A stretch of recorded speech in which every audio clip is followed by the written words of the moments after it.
अध्यात्म विज्ञान कोई धर्म या संप्रदाय नहीं है, ये स्पिरिचुअल साइंस है जो कुदरत के कानून पर आधारित है। ये विज्ञान पूरे ब्रह्मांड के सभी रहस्यों को उजागर करता है और जीवन के सभी पहलुओं को समझने के लिए एक नई दृष्टि देता है। इसी को आर्ट ऑफ विजन कहते हैं, दुनिया को देखने की एक नई दृष्टि, जो अध्यात्म विज्ञानी परम पूज्य स्वामी श्री कमलेशानंद जी के निर्देशन में सनातन सत्य का अनुसंधान कर हमारे जीवन को प्रकाशित करे। जय सच्चिदानंद।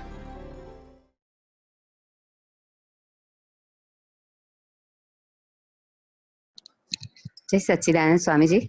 जय सच्चिदानंद। नवसारी से बोलो फाल्गुनी।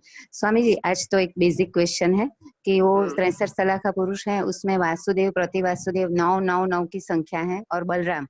तो वासुदेव का तो पता है कि वो धर्म के लिए यन केन प्रकार किसी भी हिसाब से धर्म की स्थापना के लिए आए हैं, रक्षा करते हैं। रक्षा करते हैं, रक्षा करते हैं। हाँ, धर्म और संस्कृति की रक्षा करना काम करते हैं। और अधर्म जो है वो प्रति वासुदेव, जो जिसको उसको हटाने के लिए वो जो प्रयास करते हैं और पूरा पुरुषार्थ करते हैं। लेकिन वो बलराम का जो है वो क्या, वो उसको महत्व क्या है, रोल क्या है कि वो साथ में जुड़े हैं तीनों? वो वासुदेव के साथ जुड़े हुए होते हैं। अच्छा, हाँ हाँ, कृष्ण के साथ बलराम है, वो तो पता है कि राइट हैंडेड के रूप में होता है, हेल्प के लिए। नहीं, वो तो उस प्रकार का उनका ऋणानुबंधी होता है। अच्छा, मतलब सभी प्रकार से ऑलवेज फेथफुल टू वासुदेव। अच्छा जी, अच्छा, हाँ, ख्याल आ गया, समझ में आ गया बस स्वामी जी। और दूसरा ये पूछना है, हाँ जी, ये दोनों बातें ध्यान में रखना कि वासुदेव और प्रति वासुदेव दोनों की भावना एक ही है। धर्म और संस्कृति की रक्षा करना, ये दोनों की भावना है। अच्छा जी, मगर दोनों में अंतर क्या है? ये धर्म और संस्कृति की रक्षा करके लोगों को आगे बढ़ाना चाहता है और ये लोग अधर्म को नाश करके आगे बढ़ना चाहता है। जी, that is the different angle. अच्छा जी, ख्याल में आ गया, समझ में आ गया। तो हमेशा वासुदेव क्या होता है, वासुदेव कहता है कि आपकी प्रकृति को बदलो, आपके स्वभाव को बदलो, आपकी भावनाओं को बदलो जी, ये इंपॉर्टेंट देता है। और प्रति वासुदेव क्या कहता है कि गलत करने वाले व्यक्ति का ही नाश कर दो। Different angle. अच्छा जी। तो दोनों का, both are the great people, it's not ordinary. प्रति वासुदेव भी बहुत समर्थ होते हैं, ऑर्डिनरी नहीं होते हैं। बराबर, हाँ जी, उसके पास भी ज्ञान होता है, बहुत हाई लेवल का ज्ञान होता है, मगर मेथड डिफरेंस है।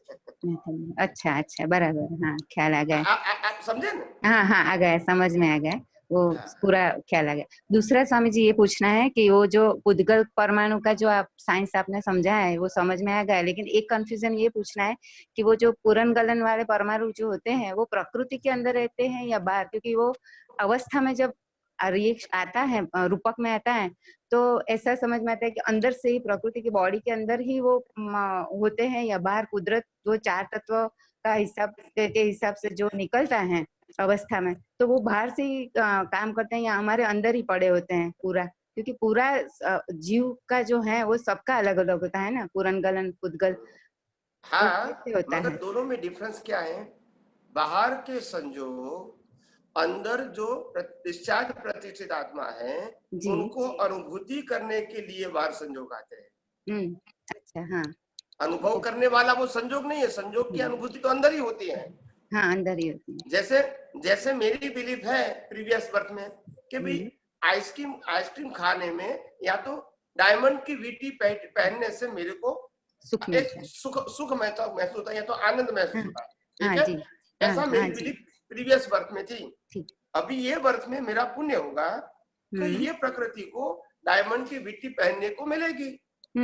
मगर फिजिकल प्रकृति को तो सुख दुख नहीं है क्योंकि ये तो जड़ है जी। मगर जड़ की अनुभूति करने वाली जो बिलीफ अंदर है उनको आनंद होता है। हाँ जी, क्योंकि चार्ज उनका था तो डिस्चार्ज में भी अनुभूति उनको ही होनी चाहिए ना। तभी तो कहेंगे कर्म और कर्म फल बराबर। तो स्वामी जी इसके साथ ये पूछना है कि बहुत पहले, थोड़े दिन पहले जो सत्संग में आपने बताया था ना कि रिएक्शन बॉडी देता है असहज होने का, लेकिन होता है अंदर प्रतिष्ठित आत्मा असहज, उसकी असहजता की वजह से बॉडी रिएक्ट करता है असहजता, मतलब वो भाव रिएक्ट जो करता है, द्वेष, राग, क्रोध सब, तो वो प्रतिष्ठित आत्मा जो असहज होता है वो दोनों ही पार्ट में काम करता है ना। डिस्चार्ज वाले पार्ट में असहज होगा तो भी बॉडी रिएक्ट करेगा, और चार्ज वाले पार्ट में अज्ञान की वजह से वो जुड़ जाएगा तो भी बॉडी रिएक्ट करेगा। वो भी उसके हिसाब से ही चलता है ना कनेक्शन। बाहर का रिएक्शन वो उदय कर्म है। हाँ, अच्छा, वो पुरुषार्थ नहीं, बाहर रिएक्शन हो सकता है मगर हम्म, वो उदय कर्म है। अंदर का रिएक्शन वो आपका पुरुषार्थ है, your अनमैच्योरिटी, because you are not accept the circumstances as it is, as a scientific vision। हाँ, अगर आप कुदरती कानून के आधार से आप प्रकृति को स्वीकार नहीं करते हैं तो आपकी अंदर की अवस्था डिस्टर्ब हो जाएगी, हाँ, अज्ञान तो हावी वो हो आपकी जाएगी। अज्ञानता रहेगी। हाँ हाँ हाँ, जी जी। और बाहर जो रिएक्शन होता है, जैसे राम ने युद्ध किया, कृष्ण ने युद्ध किया, महावीर को भी संघर्ष, ऐसे हजारों लोगों के संघर्ष है, पांडवों को भी आया, तो वो उदय कर्म है। अच्छा, जी जी, उससे कोई मतलब नहीं है पुरुषार्थ से। पुरुषार्थ से तो दृष्टि से मतलब है। हाँ हाँ जी, हाँ जी।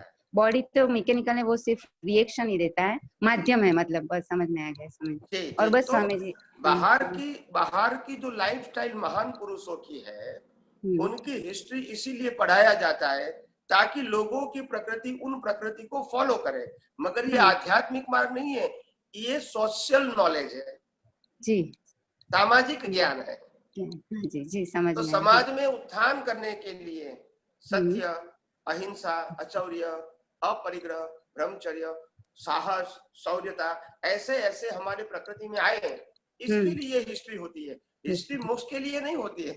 हाँ जी, बराबर, हाँ, समझ में आया। प्रकृति को एनकरेज करने के लिए। हाँ, ये नया एंगल समझ में आया स्वामी जी, बराबर बोला आपने। हाँ, समझ। और बस उस दिन, थोड़े दिन पहले आपने और दूसरा एक एंगल बहुत अच्छे से समझा है, उसके लिए आपको हजारों बार कोटि वंदन स्वामी जी की। उस दिन आपने, हम हमेशा ऐसा बोलते हैं, आपसे ऐसा सीखा है कि बस मोक्ष का मार्ग के लिए लायक और सहायक संजोगों की प्रार्थना करते रहो, लेकिन उस दिन आपने जो बोला ना, वो तो धन्य हो गया। क्या पहली बार समझ में आया कि शुद्धात्मा की सीट में बैठकर शुद्धात्मा की ही प्रार्थना करनी है अंतर्यामी को कि हमको मोक्ष मार्ग के लिए लायक और सहायक संजोग। वो तो पहली बार आपसे वो दिव्य वाणी से निकला, सुना, और वो प्रैक्टिस में 2 दिन 4 दिन से लगा भी दिया कि ये तो समझ में ही नहीं था कि शुद्धात्मा की सीट में भाव से दृष्टि विजन लगा के बाद में शुद्धात्मा को प्रार्थना करनी। ये 2 तो अभी समझ में आया स्वामी जी। ये तो बहुत, बस आपको वंदन है, कोटि कोटि, बस अच्छा। जय सच्चिदानंद, थैंक यू स्वामी।